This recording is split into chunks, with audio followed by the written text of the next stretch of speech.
making disciples, transforming lives. Hari ini saya mau sampaikan firman Tuhan mengenai penantian. Saya berikan judul kesetiaan di dalam penantian. Kita buka sama-sama ayatnya di Markus pasal yang kelima. Markus pasal yang kelima ayat yang ke-21 sampai ayat yang ke-24. Judul perekupnya adalah Yesus membangkitkan anak Yairus dan menyembuhkan seorang perempuan yang sakit pendarahan. Kita mau membaca dulu cerita tentang Yairus. Sesudah Yesus menyeberangi lagi dengan perahu, jadi Yesus habis dari mengusir setan, orang yang kerasukan setan, kemudian dia kembali lagi. Orang banyak berbondong-bondong datang lalu mengerumuni dia. Sedang ia berada di tepi danau, belum sempat mendarat gitu ya, orang sudah berbondong-bondong, sudah mengerumuni dia. Datanglah seorang kepala rumah ibadat yang bernama Yairus. Mungkinkah dia juga menunggu-nunggu ketika Yesus sedang berlayar kembali. Ketika ia melihat Yesus, tersungkurlah ia di depan kakinya dan memohon dengan sangat kepadanya. Yairus ini berkata, anakku perempuan sedang sakit, hampir mati. Datanglah kiranya dan letakkan tanganmu atasnya supaya ia selamat dan tetap hidup. Lalu pergilah Yesus dengan orang itu, yaitu dengan Yairus. Orang banyak berbondong-bondong mengikuti dia dan berdesak-desakan di dekatnya. Saudara, kita tahu cerita ini, Yesus itu mungkin gak bisa istirahat ya. Baru datang, belum sempat sampai ke darat gitu ya. Baru di tepi danau, orang banyak itu sudah menunggu-nunggu dengan semua kepentingannya, pastinya dengan semua kebutuhannya. Nah, pada masa itu Yairus itu datang dengan sebuah kebutuhan yang sangat urgent. Dia punya anak perempuan dikatakan sakit dan hampir mati.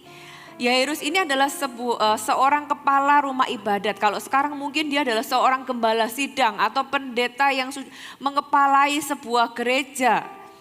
Saya percaya sebagai seorang kepala rumah ibadat, dia sudah melakukan semua yang dia bisa lakukan. Mungkin didoakan, dikasih minyak, dikasih semua yang dia bisa lakukan, didoakan dan bla bla bla, termasuk membawa kepada dokter dan melakukan semua yang dia bisa, tapi end up anaknya ini tetap sakit dan hampir mati. Makanya dia itu datang kepada Yesus. Tapi kalau coba saudara posisikan diri Anda itu sebagai orang tua yang anaknya sakit hampir mati. Saya rasa keputusan dia untuk datang kepada Yesus pun adalah keputusan yang tidak mudah. Dia tahu bahwa anaknya ini hampir mati dan dia nggak tahu kapan anaknya bisa sewaktu-waktu mati. Jadi dia berpikir, apakah aku akan stay dengan anakku sehingga ketika nanti anakku ini berangkat dia ada di sampingnya, atau aku ini pergi kepada Yesus, siapa tahu masih keburu Yesus menyembuhkan anakku. Apakah tiba-tiba di tengah jalan tiba-tiba anaknya meninggal, kan bisa saja. Pasti bukanlah sebuah keputusan yang mudah bagi Yairus itu datang kepada Yesus. Apalagi mungkin dia itu nunggu Yesus gak sampai-sampai itu dari seberang. Begitu Yesus sampai, dia langsung sujud menemui Yesus, dia sujud, dia memohon dengan sangat. Dikatakan di sini bahwa dia sujud di depan kakinya, dia memohon, Tuhan tolong anakku perempuan sedang sakit hampir mati. Ayo Tuhan, datanglah kiranya, letakkan tanganmu ke atasnya supaya ia selamat dan tetap hidup. Saudara, sebagai gembala atau sebagai pemimpin rumah ibadat pada waktu itu, dia punya iman itu masih konvensional. Masih yang harus datang, harus tumpang tangan saudara ya. Padahal di peristiwa yang lain itu ada perwira yang berkata bahwa Tuhan gak perlu datang, Tuhan ngomong aja dari jauh, hambaku pasti akan sembuh. Imannya Yairus itu belum sampai seperti imannya perwira ini. Tapi Yesus kita itu luar biasa, Yesus kita tidak menghakimi. Dia gak berkata bahwa imannya kok kecil, tapi yang Yesus lakukan adalah lalu pergilah Yesus dengan orang itu. Saudara, di dalam setiap perjalanan iman kita, ya, Iman kita harus bertumbuh, memang kata firman Tuhan, dialah yang memulai iman kita dan dialah yang akan menyempurnakannya. Di dalam pertumbuhan iman kita, Tuhan itu gak akan pernah menghakimi kita. Kita bisa datang anytime kepada Tuhan di dalam level iman apapun. Nah Yairus ini masih berpikir bahwa untuk anaknya sembuh, dia harus bawa Yesus ke rumah, Yesus harus tumpang tangan. Dan Yesus datang ikut sama Yairus, saudara. Nah sementara Yesus itu ikut dengan Yairus untuk datang ke rumahnya untuk menyembuhkan anaknya yang sakit gitu ya. Kita baca ayat 25. Adalah di situ seorang perempuan yang sudah 12 tahun lamanya menderita pendarahan. Ia berulang-ulang diobati oleh berbagai tabib sehingga telah dihabiskannya semua yang ada padanya. Namun sama sekali tidak ada faedahnya, malah sebaliknya keadaannya semakin buruk. Sebenarnya wanita ini punya situasi yang sama dengan anaknya Yairus. Ya, anaknya Yairus saya percaya sudah dicoba diobati berulang-ulang tapi end up tetap sakit dan hampir mati. Perempuan ini juga sama, dia sudah bertahun-tahun, dikatakan 12 tahun, berulang-ulang diobati berbagai tabib. Bukan hanya diobati tapi dia menghabiskan semua resource yang dia miliki, tapi tidak ada faedahnya, malah sebaliknya semakin buruk. Nah dia datang kepada Yesus, dia sudah mendengar berita-berita tentang Yesus, ayat 27. Maka di tengah-tengah orang banyak itu ia mendekati Yesus dan dari belakang dan menjamah jubahnya. Sebab katanya, asalku jamah saja jubahnya aku akan sembuh.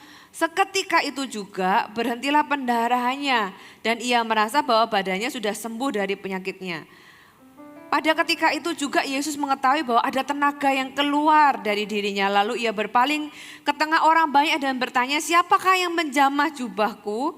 Murid-murid menjawab, engkau melihat bagaimana orang-orang ini berdesak-desakan dekatmu. Dan engkau bertanya siapa yang menjamah aku? Lalu ia memandang sekelilingnya dan melihat siapa yang telah melakukan itu. Kenapa Yesus lakukan? Karena gak ada yang ngaku. Jadi sampai Yesus ngeliatin siapa, kok ini gak ada yang ngaku.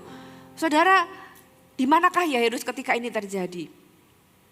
Kenapa ada interupsi ini? Saya percaya ini adalah interupsi yang membutuhkan waktu yang cukup lama bagi Yairus, di mana every second counts, di mana setiap detik itu dia deg-degan kalau anaknya ini tiba-tiba meninggal.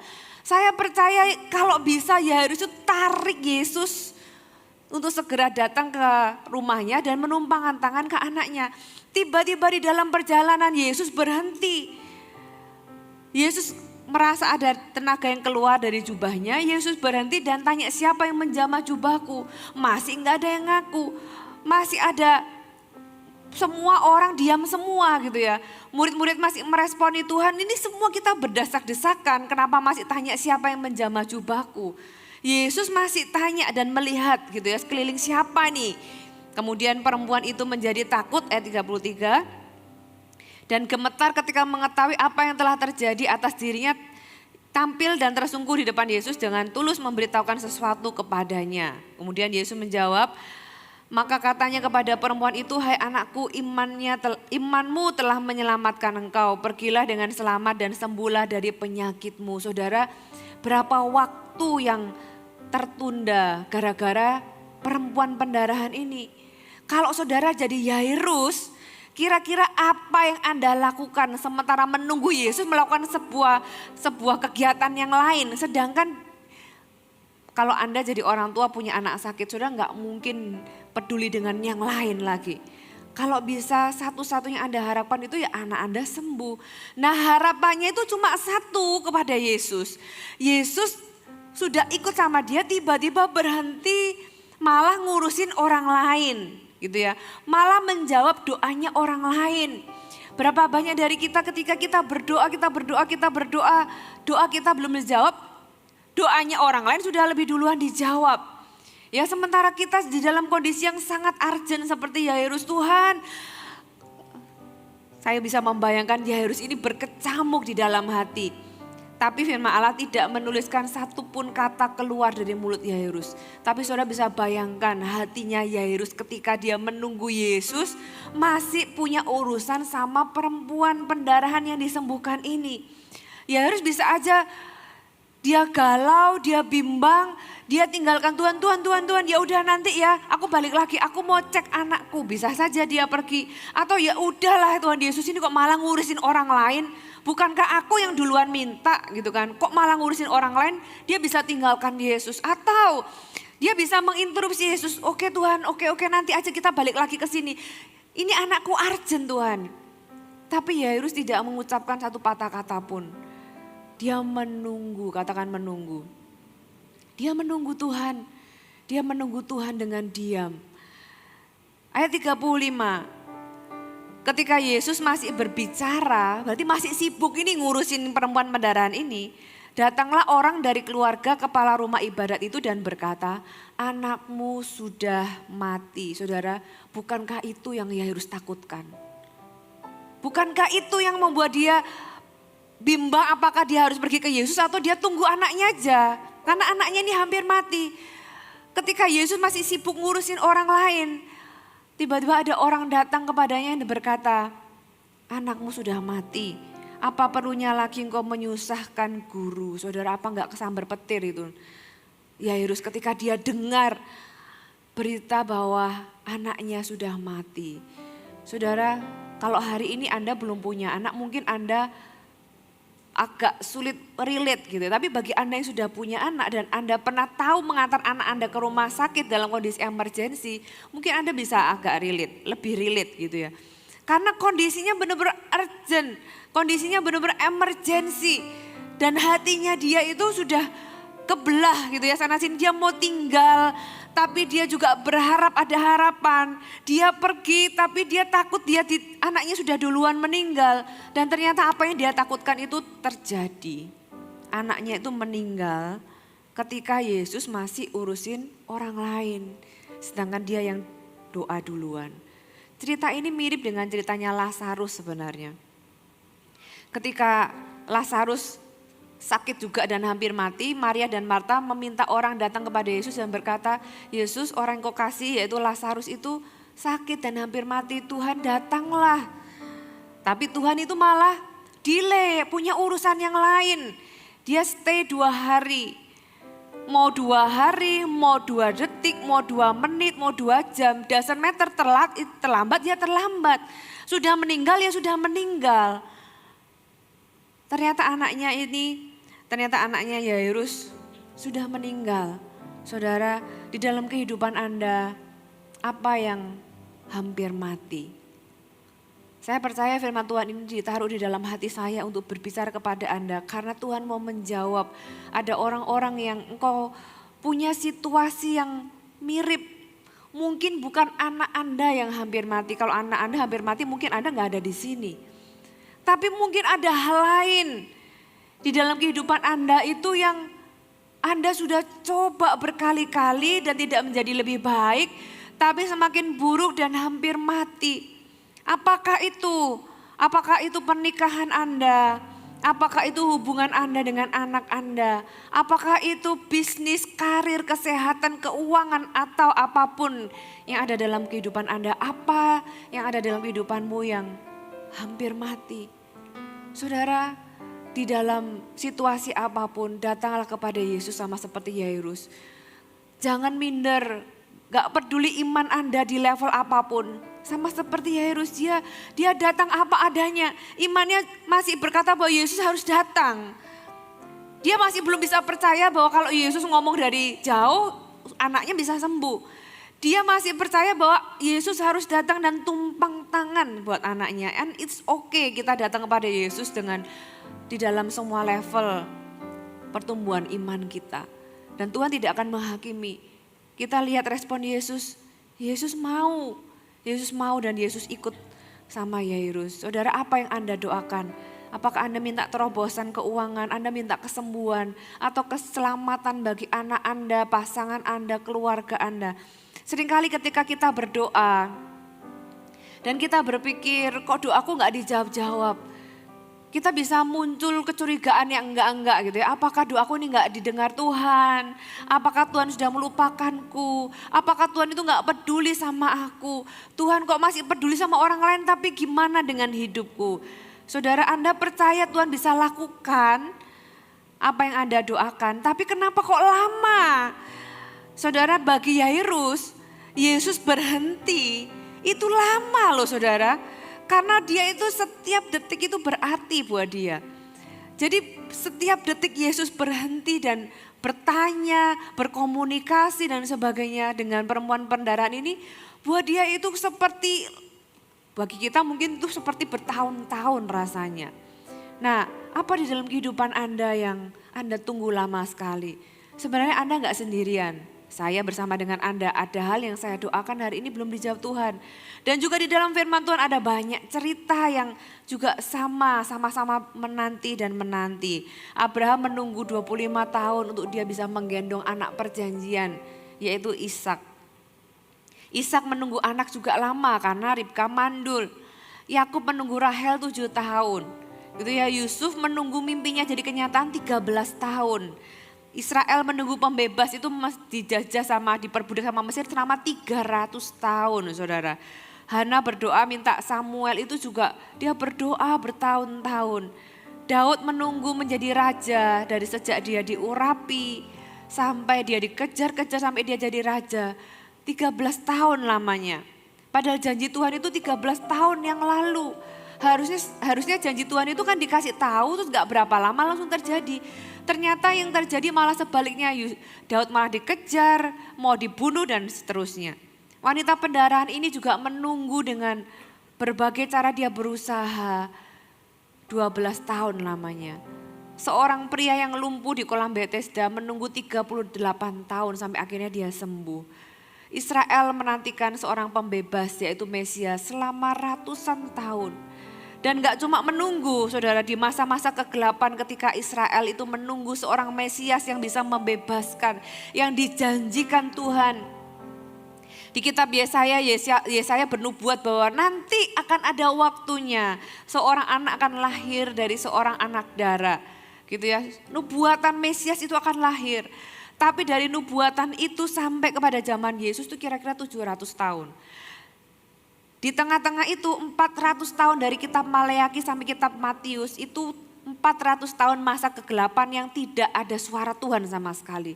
Saudara bisa bayangkan Anda menunggu sesuatu dan hidup Anda itu terasa silent. Kayak Anda mengalami sebuah silent treatment yang kayak Tuhan aku ini salah apa, aku ini harus lakukan apa dan sebagainya. Dan gak ada jawaban.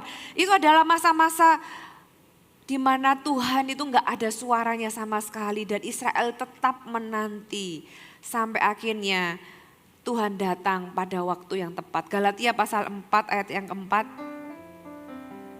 dikatakan tetapi setelah genap waktunya, di waktu Tuhan, tetapi setelah genap waktunya maka Allah mengutus anaknya yang lahir dari seorang perempuan dan takluk kepada hukum Taurat. Tuhan itu tahu waktu yang tepat. Kalau ada orang yang bertanya-tanya ya, gak ada tanda-tanda apakah doaku didengar, apakah Tuhan itu lakukan sesuatu. Saudara, khotbah ini adalah tanda bagi Anda bahwa Tuhan itu mendengar doa Anda. Sampai saya harus khotbahkan ini bagi Anda. Ya, jawabannya adalah sementara Anda menunggu, Tuhan itu gak diam. Tuhan itu juga bekerja. Anda menunggu tapi Tuhan itu bekerja. Hanya karena Anda tidak melihat Tuhan, hanya karena Anda tidak melihat sesuatu terjadi, tidak berarti Tuhan tidak melakukan sesuatu. He's doing something, dia membuka jalan ketika kita lihat gak ada jalan. Sesuatu yang tidak terlihat itu bukan berarti tidak ada. Saudara, Tuhan punya timingnya sendiri buat Anda dan saya. Kalau belum waktu Tuhan, kita gak bisa paksakan. Tapi kalau sudah waktunya Tuhan, saudara, Anda juga gak bisa hentikan. Apa yang kita pelajari dari waktu Tuhan? Sudah bisa catat yang pertama, Tuhan itu punya jadwal untuk segala sesuatu di dalam kehidupan Anda dan saya. Tuhan itu punya jadwal sendiri-sendiri. Pengkhotbah pasal yang ketiga ayat yang pertama, untuk segala sesuatu ada masanya. Segala sesuatu, you can mention it. Untuk apapun di bawah langit ada waktunya.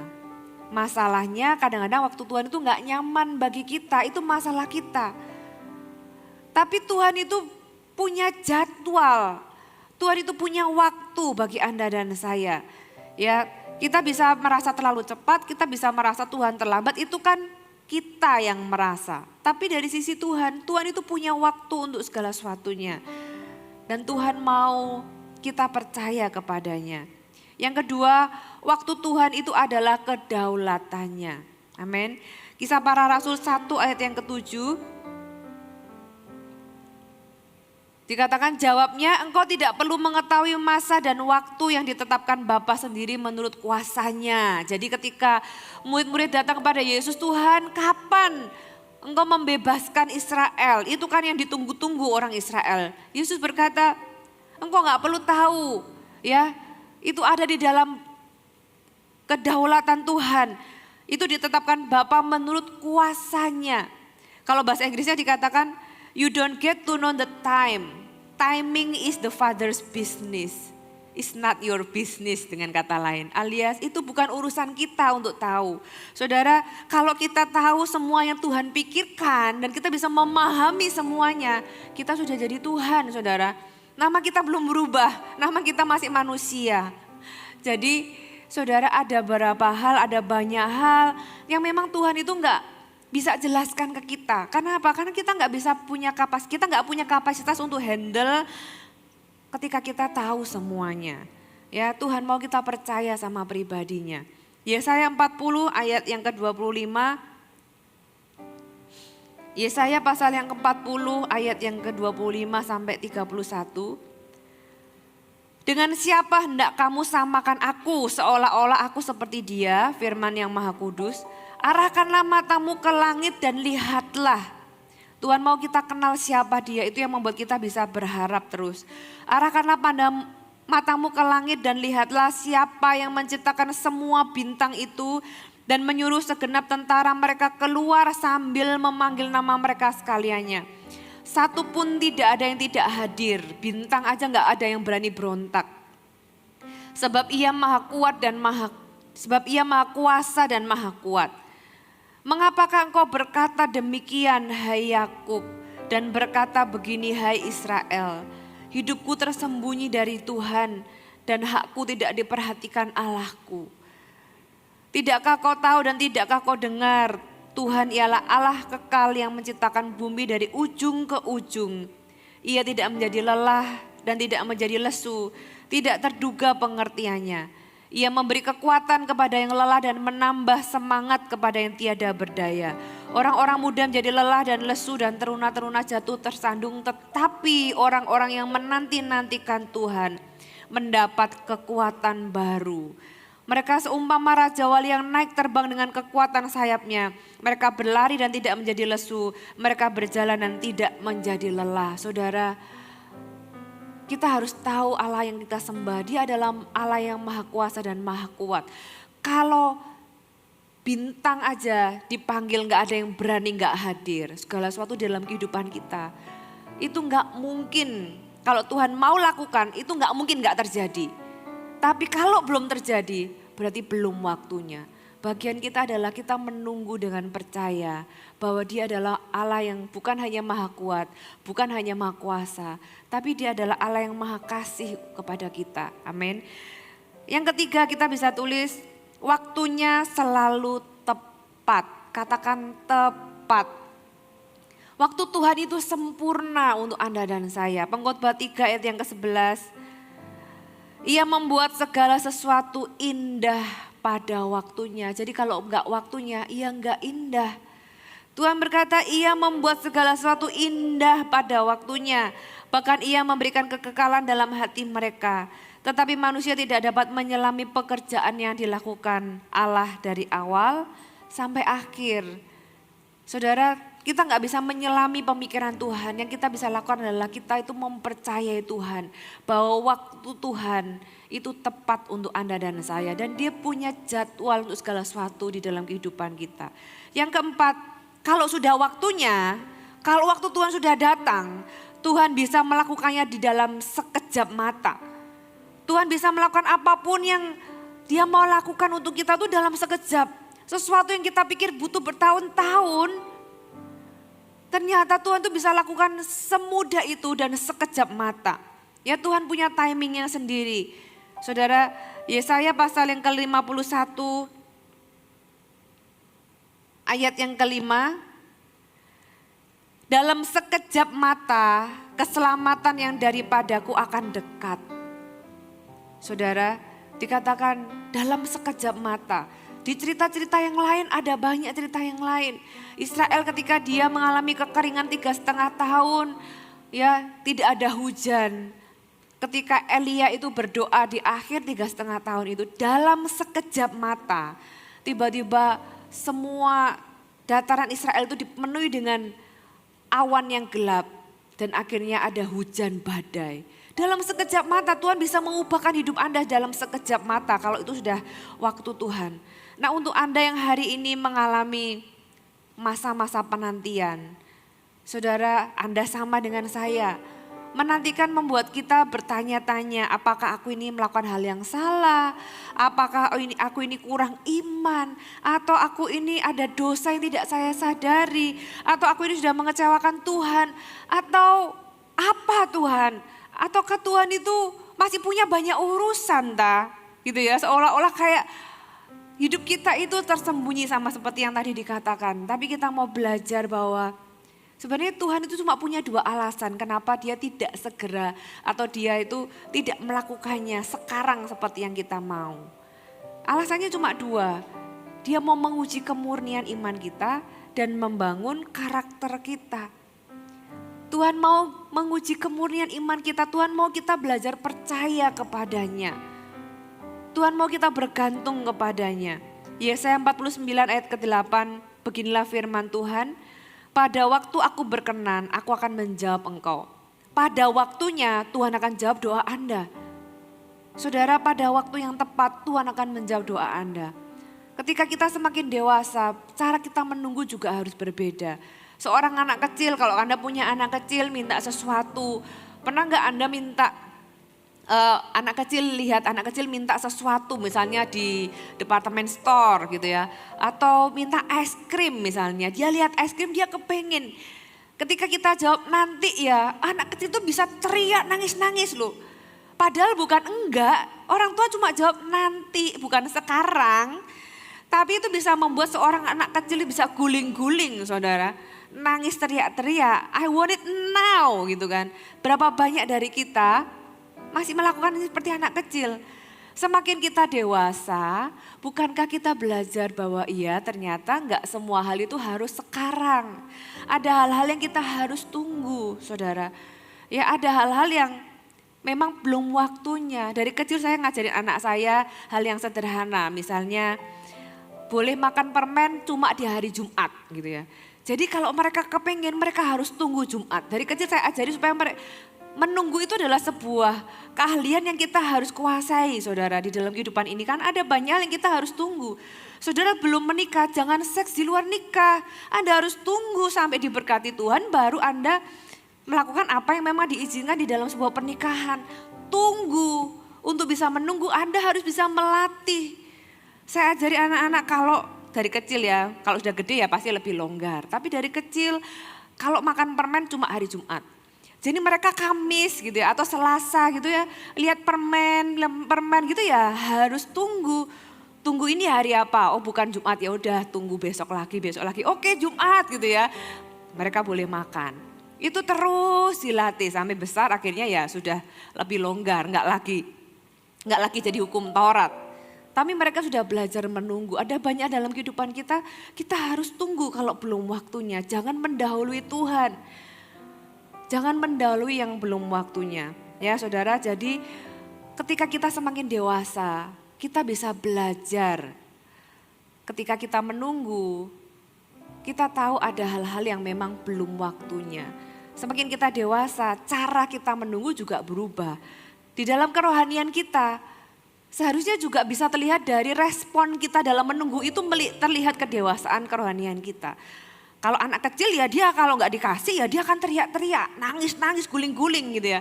Tapi semakin besar, saudara kita tahu bahwa iya ternyata ada hal yang memang kita harus tunggu dan kita bisa dengan lebih setia, lebih sabar menunggunya. Nah sementara kita menunggu saudara mungkin Tuhan sedang menyiapkan kita atau menyiapkan jawaban doa kita. Nah sementara kita menunggu jangan sia-siakan masa-masa menunggu. Apa yang kita bisa lakukan selama kita menunggu? Yang pertama peliharalah iman kita. Roma 4 ayat yang ke-18. Roma pasal yang keempat ayat yang ke-18. Sebab sekalipun tidak ada dasar untuk berharap, namun Abraham berharap juga dan percaya, katakan percaya. Percaya bahwa ia akan menjadi bapa banyak bangsa menurut yang telah difirmankan. Demikianlah banyaknya nanti keturunanmu. Imannya tidak menjadi lemah walaupun ia mengetahui bahwa tubuhnya sudah sangat lemah. Karena usianya telah kira-kira 100 tahun dan bahwa rahim Sarah telah tertutup. Saudara, iman dan fakta bisa berbeda, tapi fakta tidak harus membunuh iman. Dan iman bukanlah state of denial.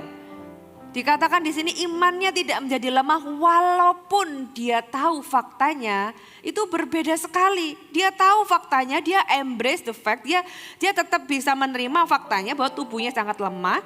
Rahim Sarah itu sudah tertutup, dia sudah kira-kira 100 tahun, dia tahu faktanya, dia enggak menyangkali faktanya. Tapi iman itu tidak dibunuh oleh fakta. Tetapi terhadap janji Allah ia tidak bimbang karena ketidakpercayaan. Malah ia diperkuat dalam imannya dan ia memuliakan Allah. Dengan penuh keyakinan bahwa Allah berkuasa untuk melakukan apa yang telah ia janjikan. Tuh saudara, peliharalah iman sementara kita menunggu. Karena disitulah ujian iman kita. Disitulah tempat di mana iman kita bertumbuh. Sebenarnya masa penantian adalah tanah yang subur. Tanah yang subur untuk iman kita bisa bertumbuh dan menjadi kuat, saudara. Jadi peliharalah iman. Kita baca tadi di kitab Markus pasal yang kelima ayat 36. Ya, cerita tentang Yairus tadi kita lanjutkan. Setelah dia dikasih tahu anaknya sudah mati, buat apa lagi kamu menyusahkan guru? Ayat 36, tetapi Yesus tidak menghiraukan perkataan mereka dan berkata kepada kepala rumah ibadat, jangan takut, percaya saja. Katakan percaya saja. Jangan takut, percaya saja, itu kuncinya. Saya tahu bagi Yairus itu berarti dia takut dan dia jadi gak percaya. Makanya Yesus menjawab, walaupun Yairus tidak mengungkapkan ketidakpercayaannya untuk ketakutannya, tapi manusia mana yang dikasih tahu anaknya mati, sedangkan dia berharap anaknya itu sembuh dan dia itu nggak takut dan nggak percaya. Yesus berkata jangan takut, percaya saja. Dan kemudian Yesus ikut dan kita tahu cerita ini berakhir anaknya dibangkitkan oleh Yesus dan hidup kembali. Saudara, kita perlu belajar untuk percaya saja. Lawan dari rasa takut adalah percaya. Dan percaya adalah stress reliever atau yang melegakan stres kita. Ketika Anda stres, ketika Anda takut, ketika Anda mulai nggak percaya, saudara kembali kepada Tuhan.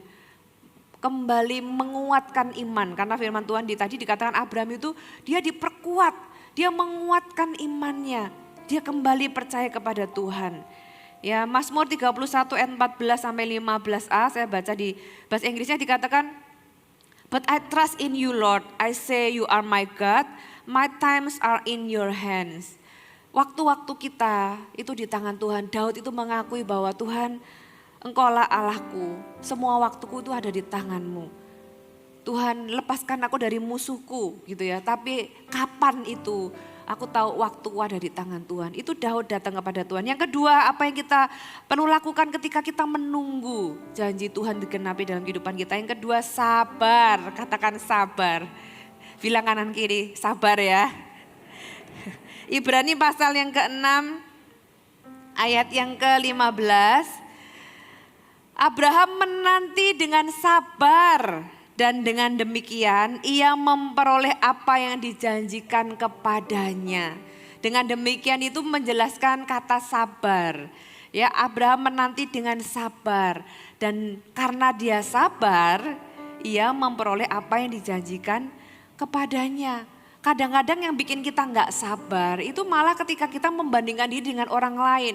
Waduh, dia kok sudah punya anak, aku pacar aja belum, gitu kan. Dia sudah married. Aku belum punya pacar. Waduh, dia udah naik pangkat nih dalam tahun ini 2 kali. Aku kok masih gini-gini aja. Kayaknya urgensinya tambah besar kan. Ya kan? Dia sudah punya mobil 5 nih. Aku mau nyicil mobil 1 aja belum lunas-lunas gitu kan. Saudara, ada banyak kenapa tambah compare sama orang lain, tambah stres kita. Tambah gak sabar kita. Karena kita merasa pressure-nya tambah besar ketika kita membandingkan dengan orang lain. Saudara, Tuhan punya rencana masing-masing. Kalau Anda membandingkan itu untuk belajar aja, tidak untuk membanding-bandingkan, tapi bukan studi banding alasannya ya.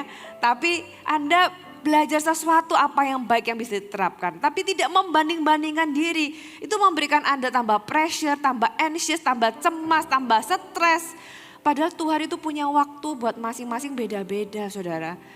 Kenapa? Karena memang rencana Tuhan itu nggak sama. Karena Anda itu unik. Tuhan juga punya rencana dalam kehidupan Anda itu juga. Setiap orang itu unik. Katakan amin. Ya saudara, Filipi 4 ayat yang ke-6. Janganlah hendaknya kamu khawatir tentang apapun juga. Tetapi nyatakanlah dalam segala hal keinginanmu kepada Allah dalam doa dan permohonan dengan ucapan syukur. Saudara, apapun yang membuat Anda khawatir, ubahlah energi khawatir itu menjadi energi doa. Dan Tuhan bisa Anda bisa datang kepada Tuhan anytime dengan doa apapun. Karena Tuhan katakan, nyatakanlah segala hal keinginanmu kepada Allah dalam doa dan permohonan dengan ucapan syukur. Saudara, artinya apa? Walaupun ada hal-hal yang belum dijawab, bukankah juga ada hal yang sudah dijawab Tuhan? Walaupun ada hal-hal yang belum terjadi, bukankah juga ada hal-hal baik yang sudah terjadi? Saudara, jangan lupa bersyukur kepada Tuhan ketika kita berdoa, bahkan dengan permohonan pun jangan lupa mengucap syukur. Itu yang membuat kita semakin sabar menantikan janji Tuhan. Yang ketiga, pegang janji Tuhan. Ya harus dipegang, jangan sampai pergi jauh. Jangan sampai kau meninggalkan Tuhan, jangan sampai kau melupakan apa yang Tuhan pernah katakan ke dalam kehidupanmu. Ketika Yairus itu menunggu Yesus berurusan dengan wanita ini, bisa bayangkan saudara kalau dia menjauh. Dia nggak pegang Yesus, dia nggak mendekat kepada Yesus. Saya percaya dia akan kehilangan mujizatnya. Tetap pegang janji Tuhan. Ikutlah bersukacita dengan orang yang doanya dijawab. Karena seringkali yang membuat susah kan kita kepengennya cepat, tapi kita lama nggak dapat, malah orang lain yang baru doa sebentar sudah langsung dijawab. Saudara, kalau ada orang lain yang dijawab doanya, ikutlah bersukacita. Amin. Saudara, pernah nggak berpikir Yesus ini ngapain repot-repot? Kalau memang orang perempuan pendarahan ini disembuhkan ya sudah kan, ditinggal aja kan ya nggak apa-apa. Kenapa harus di blow up gitu ya? Kenapa harus dicari? Kenapa perempuan ini harus sampai ngaku? Karena sebenarnya yang mau dikuatkan sama Yesus itu Yairus dan juga orang-orang di sekelilingnya. Saudara, Yesus mau berkata kepada Yairus bahwa lihat aku ini ada orang yang disembuhkan. Lihat orang ini bisa sembuh, berarti anakmu juga bisa sembuh. Yairus bisa aja berpikir bahwa Tuhan aduh ngapain sih ngurusin orang, aku ini sudah urgent. Tuhan kenapa kok sudah jawab orang lain sedangkan aku kok belum dijawab. Firman Tuhan mau kita itu ikut bersukacita dengan orang yang bersukacita. Kalau ada orang lain dijawab doanya, kalau ada orang yang dapat promosi, ikut rayakan saudara. Kalau ada orang yang sudah nikah duluan, ikut rayakan. Gak usah iri, iri itu adalah sebuah perasaan yang sia-sia. Buat apa gitu ya, dengan iri tidak membuat segala sesuatu menjadi lebih baik. Yang lebih baik adalah kita ikut bersukacita. Dengan demikian itu menunjukkan iman kita yang berkata bahwa kalau Tuhan bisa tolong dia berarti Tuhan bisa tolong saya. Ya kan ada lagunya, kalau lain ditolong saya juga. Tangannya terbuka menunggulah, kalau lain ditolong saya juga. Saudara kalau orang lain ditolong, kalau Anda dengar anggota CG Anda kesaksian ini sedangkan Anda tahu Anda belum dijawab Tuhan, Anda masih struggle. Bersukacitalah dengan orang-orang yang bersukacita. Mereka memberikan kesaksian, saudara. Dengan demikian iman Anda tangkap dengan iman. Tuhan bisa tolong mereka, Tuhan juga bisa tolong saya, amin. Ibrani pasal yang ke-10 ayat 36, hal yang terakhir yang kita perlu lakukan adalah kita tetap bertekun. Sebab kamu memerlukan ketekunan supaya sesudah kamu melakukan kehendak Allah, kamu memperoleh apa yang dijanjikan itu. Ada sebuah cerita firman Tuhan yang bertekun dan gak jemu-jemu. Salah satunya adalah cerita seorang ayah yang menanti anaknya pulang. Cerita si anak bungsu yang pergi menjual harta warisan. Dia pergi foya-foya sampai akhirnya jatuh miskin dan dia kerja di kandang babi. Ayahnya menanti sejak hari pertama anaknya meninggalkan rumah. Itu pasti waktunya cukup lama. Tapi sampai anaknya pulang, papanya masih tetap menanti di tempat yang sama sepanjang hari. Saudara, kita perlu bertekun dengan apapun yang kita lakukan. Apakah itu pekerjaan kita, apakah itu doa kita, di dalam kita mengasihi pasangan kita, di dalam kita mengasihi anak kita, di dalam hal baik yang kita lakukan. Tuhan mau kita bertekun, supaya ketika waktu Tuhan itu datang, kita siap menerima apa yang Tuhan janjikan dan sediakan bagi kita, amin. Bagaimana cara kita menunggu, itu juga menentukan bagaimana nanti kita menerima. Si ayah yang menunggu anak yang hilang ini pulang, dia menunggu hari demi hari, dia bisa saja menyerah di waktu kapanpun. Tapi dia memilih bertekun dan bertekun dan bertekun, itulah yang membuat dia bersuka cita ketika anaknya pulang. Bayangkan kalau dia sudah menyerah, sudahlah pulang gak pulang ya terserah. Bisa bayangkan ya waktu anaknya pulang mungkin dia gak akan sambut. Karena dia sudah menyerah. Tapi karena dia menunggu dan menunggu. Cara kita menunggu, bagaimana kita menunggu itu menentukan bagaimana kita menerima. Saudara tetaplah bertekun supaya setelah kita melakukan kehendak Allah. Dengan tekun kita memperoleh apa yang dijanjikan itu, amin.